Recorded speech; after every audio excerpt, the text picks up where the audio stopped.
चीनी बुरी चीज़ नहीं है लेकिन अच्छी चीज़ भी नहीं है, इस चीज़ को समझ लें कि चीनी अगर आप ले लेते हैं ये नहीं कि खुदा ना खासा कोई कैंसर हो जाएगा या शुगर हो जाएगी चीनी के इस्तेमाल से।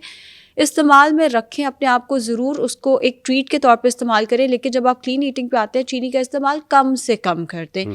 यानी अगर आपको पूरे दिन में मीठे की क्रेविंग होती है, आप 2-3 खजूरों का इस्तेमाल कर लें या कोई ऐसी ट्रीट जिसके अंदर 120 कैलोरीज तक हो। अब तो अल्लाह का शुक्र है हमारे पास वो सर्विसेज आ गई हैं कि हमें पता है कि ये मफ़िन है, इसके अंदर इतनी कैलोरीज होंगी, तो आप 120 कैलोरीज तक अपनी जो ट्रीट है उसको रखें।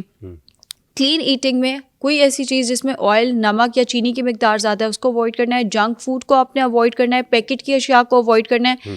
जो गंदा मीठा होता है जैसे मिठाई या जलेबियाँ वगैरह, आपने उसको अवॉइड करना है। बेवक्त भूख लगती है तो फ्रूट या डेयरी, दूध या दही का इस्तेमाल किया जा सकता है। अच्छा, उसमें अब हमने ये भी देखा है, आपने बड़ी अच्छी बात की कि जो प्रोसेस शुगर है नॉर्मली आ जाती है, मिठाई की फॉर्म में आती है, और ये जो चिप्स होते हैं, कुछ इस तरह के पैकेज फूड्स होते हैं, तो अब उसके ऑल्टरनेट में आ रहा है, ऑल्टरनेट शुगर चीज़ें आ रही हैं। जो आप देखते हैं कि शुगर के ऑल्टरनेट में अगर आप शुगर नहीं यूज़ करना चाह रहे तो वो ऑल्टरनेट पैकेट्स आना शुरू हो गए, आप वो यूज़ कर लें। तो क्या वो यूज़ कर लेने चाहिए? अच्छा, आज से 2 साल पहले तक मैं भी ये समझती थी कि एस्पर्टेम के बहुत ज़्यादा साइड इफ़ेक्ट्स हैं, लेकिन फिर ज़ाहिर आप सीखते हो, और मैंने भी सीखा कि एस्पर्टेम एक ऐसी चीज़ है जिस पे दुनिया में बहुत रिसर्च हुई है। इसको अक्सर कैंसर से लिंक किया जाता है कि एस्पर्टेम कैंसर की वजह बनता है। गलत है ये चीज़, ये कैंसर की वजह नहीं बनता, बल्कि जब आप शुगर खाते हैं जो नुकसानात आपको होते हैं, एस्पर्टेम उसकी निस्बत ज़रा बेहतर हमारे पास ऑप्शन आ जाती है। अच्छा। जिसमें हमारे पास कैंडल, सुक्राल वगैरह आ जाते हैं। लेकिन अगर आप हेल्दीएस्ट एंड सेफेस्ट ऑप्शन पे जाना चाहते हैं तो वो स्टिविया है। फिर स्टिविया एक पौधा है जो कि मीठा होता है। अब आप उसको जब अपने फूड के अंदर शामिल करते हैं तो खाना भी मीठा हो जाता है। ये कोई आर्टिफिशियल चीज़ तो है नहीं, मैन मेड चीज़ तो है नहीं, एक पौधा है जो मीठा है। तो स्टिविया बेस्ट ऑप्शन है। अफोर्ड नहीं कर सकते, अवेलेबल नहीं है, तो आप एस्पर्टेम का इस्तेमाल कर सकते हैं। एस्पर्टेम भी अगर आप ज़रूरत से ज़्यादा इस्तेमाल करेंगे तो वो डाइजेशन में थोड़ा सा प्रॉब्लम कर देता है। यानी कहने का मतलब ये है कि एस्पर्टेम हो गया या चीनी हो गई, दोनों सवाब का काम तो नहीं है कि ज़रूर ही शामिल होने चाहिए। जितना आप कोशिश करके अपने आप को रोक सकें ज़रूर रोकें, लेकिन अगर आप आर्टिफिशियल स्वीटनर्स इस्तेमाल कर भी लेंगे तो कोई इतना मुजाहिका नहीं है उसका। ये आयशा जी ने बहुत एक ज़बरदस्त बात की, और इससे रेलेवेंट बहुत सारे क्वेश्चंस भी आते हैं। ख़ास तौर पर मुझसे बहुत सारे लोगों ने क्वेश्चन भी किए हैं कि स्टीविया जो है क्या वो यूज़ करनी चाहिए। तो आयशा जी ने इसका बड़ा ज़बरदस्त सवाल दे दिया, तो अगर आप जवाब दे दिए, अगर आप स्टीविया यूज़ कर रहे हैं तो आप आयशा जी, इसका मतलब इसका कोई नुकसान नहीं है, वो यूज़ की जा सकती है। अच्छा, वेट लॉस, जब एक कोई भी लड़का या लड़की जब वेट लॉस के इस ट्रैक पर चलना शुरू होता है, अपनी जर्नी शुरू करता है या करती है, तो आप क्या समझती हैं कि नॉर्मली, क्योंकि आप भी क्लाइंट्स डील करती हैं, ऐसी कौन सी कॉमन मिस्टेक्स हैं जो हमारे बिल्कुल पाकिस्तान की अगर हम बात करें तो कॉमन मिस्टेक्स कौन कौन सी हैं? हाय अल्लाह, इसमें सबसे बड़ी मिस्टेक तो आती है जी, हमने रोटी तो खाई नहीं है। हमने रोटी खाई नहीं है लेकिन हम ब्रेड का इस्तेमाल कर रहे हैं। भाई, ब्रेड और रोटी एक ही कार्बोहाइड्रेट सर्विंग में आ जाएगा। आप रोटी ज़रूर खाएं, रोटी छोड़नी नहीं है। अब प्रॉब्लम क्या आती है, हमने रोटी छोड़ दी, हम सालन चम्मच से खा रहे हैं, वेल एंड गुड। जैसे ही रोटी खाएंगे वेट तो बाउंस बैक कर जाएगा। और दूसरा, आपका हेयर फॉल वगैरह वो तब शुरू होता है जब आप रोटी, ऑयल, मतलब हेल्दी चीज़ें भी मॉडरेशन में नहीं लेते। आप सारा कुछ निकाल के बैठ जाते हैं। अब कल परसों मैं एक कंसल्टेशन कर रही थी एंड क्लाइंट ने कहा फ्रूट, मेरे हस्बैंड तो कहते हैं ये शुगर है।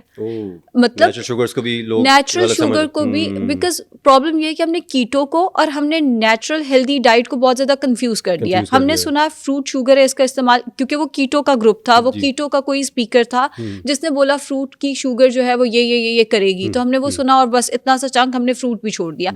हम अब सालन चम्मच से खाई जा रहे हैं। यूरिक एसिड बढ़ेगा, कोलेस्ट्रॉल बढ़ेगा, आपकी किडनी भी इफेक्ट हो सकती है अगर आप बहुत ज्यादा प्रोटीन का इंटेक करते हो, कार्ब्स को उसके साथ बैलेंस नहीं करते।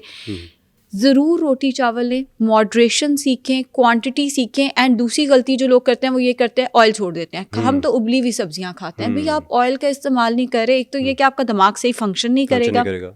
हेल्दी फैट्स में नट्स का इस्तेमाल ज़रूर करें, सीड्स का इस्तेमाल ज़रूर करें, एंड 1 टीस्पून ऑयल ज़रूर इस्तेमाल करें। अगर आपको जल्द के लटकने से बचना है, आपको रिंकल्स होने से बचना है डाइट के बाद, और वो जो लोग कहते हैं हमारा तो चेहरा ही लटक गया, वो तभी होता है ना जब आप ऑयल्स का इस्तेमाल नहीं कर रहे। एंड वेट के बाउंस बैक करने से, क्योंकि जब आप इतनी क्रैश डाइट में, आप जैसे ही नॉर्मल खाना खाएंगे, नॉर्मल खाने से मुराद ये जो घर में पक रहा है हल्का हल्का वही खाना शुरू करेंगे, वेट सारा बाउंस बैक कर जाएगा। तो किसी भी फूड ग्रुप को एक्सक्लूड मत करें, मॉडरेशन सीखें। हर चीज़ डाइट में होनी चाहिए लेकिन एक लिमिटेड क्वांटिटी। अच्छा, मुझे बताइएगा कि ये जो टर्म है कैलोरी डेफिसिट, ऑब्वियसली हमने इसका एक जनरल मीनिंग तो ये है कि आप अपनी जो कैलोरीज आपके रिक्वायर्ड हैं, जो कंज्यूम कर रहे हैं, और जो कैलोरी आप बर्न कर रहे हैं बर्न ज़्यादा होनी चाहिए और कंजम्पशन जो है वो कम होनी चाहिए। ऐसा ही है। लेकिन कैलोरी डेफिसिट में कितनी देर तक, कितना प्रोलॉन्ग करना चाहिए कैलोरी डेफिसिट को, क्या आप नॉर्मल फंक्शन कर सके, आपकी बॉडी में कोई इसके साइड इफेक्ट्स ना आना शुरू हो जाए? बिल्कुल ठीक है। कैलोरी डेफिसिट जब तक आप अपना गोल अचीव नहीं कर सकते आप तब तक कैलोरी डेफिसिट में रह सकते हैं। अब इट डिपेंड्स कि आप कितना कैलोरी डेफिसिट कर रहे हैं। जैसे कई दफ़ा इमरजेंसी, अब लोग ना ये नहीं समझते इमरजेंसी क्या होती है। इमरजेंसी हो जाती है। अब कल परसों भी मेरे पास एक केस आया हुआ था, अगले महीने IVF की डेट है और वेट बहुत ज़्यादा है। डॉक्टर ने बोला है कि जब तक आपका वेट 75 नहीं होता फीमेल का हम नहीं कर सकते। अब उस केस में 1000 कैलोरी डेफिसिट देना ज़रूरी था बिकॉज वो पेशेंट अफोर्डिंग नहीं है। वो दूसरे शहर से स्कर्दू से एक्चुअली आके लाहौर रह रहे हैं। उस केस में 1000 कैलोरीज जो है वो मैंने डेफिसिट दिया। ये वाला डेफिसिट में ज़्यादा अरसा नहीं चला सकती और मैंने उन्हें बोला कि ये अनहेल्दी भी होगा बट आपने टाइम वेस्ट किया है अनफॉर्चुनेटली, तो अब हम ये 3 मंथ्स मैक्सिमम चला पाएंगे और उससे पहले उनकी IVF की डेट आ जानी है। बट जो हेल्दी कैलोरी डेफिसिट है वो 500 कैलोरीज है और वो आप बेशक पूरी उम्र चलाएं जब तक आप अपना गोल अचीव नहीं कर लेते। 500 से ऊपर लेकर जा रहे हैं तो फिर डिपेंड्स कि कितना कैलोरी डेफिसिट है, वो फिर 3 मंथ से ज़्यादा ना लेके जाएं। ठीक है, यानी कि अगर 3 मंथ से ज़्यादा लेके जाते हैं तो फिर आपको नॉर्मल बॉडी फंक्शन में इश्यूज आना शुरू हो जाएंगे। डेफिनेटली आएंगे। अच्छा, वुमेन की अगर हम बात करें तो जिस तरह आपने बात की, अब आफ्टर जो प्रेगनेंसी जो पीरियड होता है वो बहुत क्रूशल किस्म का होता है और ज़्यादातर वेट गेन भी पुट ऑन कर लेती हैं लड़कियाँ, और लेकिन वो चाहती हैं कि जल्दी जल्दी हम रिकवर करें और अपने वेट को वापस लेकर आएँ। तो अगर इस तरह के सिनेरियो में, वही मेरा सवाल वहीं पे, कैलोरी डेफिसिट इस तरह के सिनेरियो, क्योंकि वहाँ पे तो आपको चाहिए, न्यूट्रिएंट्स चाहिए, एनर्जी चाहिए, वो रिकवरी का फेज़ है, तो उस सिनेरियो में कैलोरी डेफिसिट क्या हेल्दी होगा? बिल्कुल कैलोरी डेफिसिट करना चाहिए और उधर हम कैलोरी डेफिसिट करेंगे कार्बोहाइड्रेट्स। ये नहीं कि कार्बोहाइड्रेट्स निकालेंगे, हम कार्ब्स जरा लिमिट करेंगे। हम हेल्दी फैट्स एंड आयरन को का इंटेक बढ़ा देंगे। जैसे अगर आप रिकवर कर रहे हो C सेक्शन से या नॉर्मल डिलीवरी से, तो भी आपको स्नैक के तौर पे चना चाट या लोबिया चाट या उनके बने हुए कबाब, लोबिया के बने हुए कबाब भी खाए जा सकते हैं। बेसिकली आपको आयरन का इस्तेमाल जो है वो अपना अच्छा रखना है। आपको विटामिन D के सप्लीमेंट्स लेने हैं बिकॉज वो डाइट में होता नहीं है। आपको कैल्शियम का इस्तेमाल अपना अच्छा रखना है। एंड कैलोरी डेफिसिट में हम ज़्यादा जिस चीज़ को कट डाउन करेंगे वो कार्बोहाइड्रेट्स है, लेकिन हम निकालेंगे नहीं कार्बोहाइड्रेट्स को।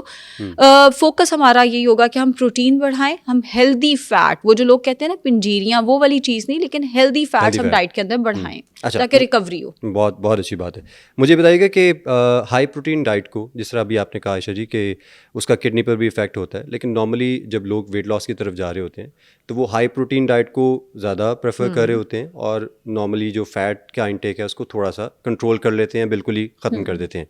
इसमें कई बार सवाल होता है कि क्या हमें boiled rice with meat, chicken हो या मटन हो या बीफ हो, कुछ भी हो, तो क्या वो बॉइल्ड राइस खा लेने चाहिए हाई प्रोटीन के साथ रखते हुए, क्योंकि उसको एज अ कार्ब्स यूज करते हुए? बिल्कुल खा सकते हैं। बॉइल्ड राइस खा सकते हैं? अगर हम हाई प्रोटीन की बात करें, हाई प्रोटीन में वैसे तो राइस नहीं आते, लेकिन हाई प्रोटीन करनी क्यों है? आई मीन उसके साथ आप राइस लें, मैश पोटैटो लिया जा सकता है, स्वीट पोटैटो कोई फ्राइज की तरह उसको काट के तो एयर फ्राई करके वो लिया जा सकता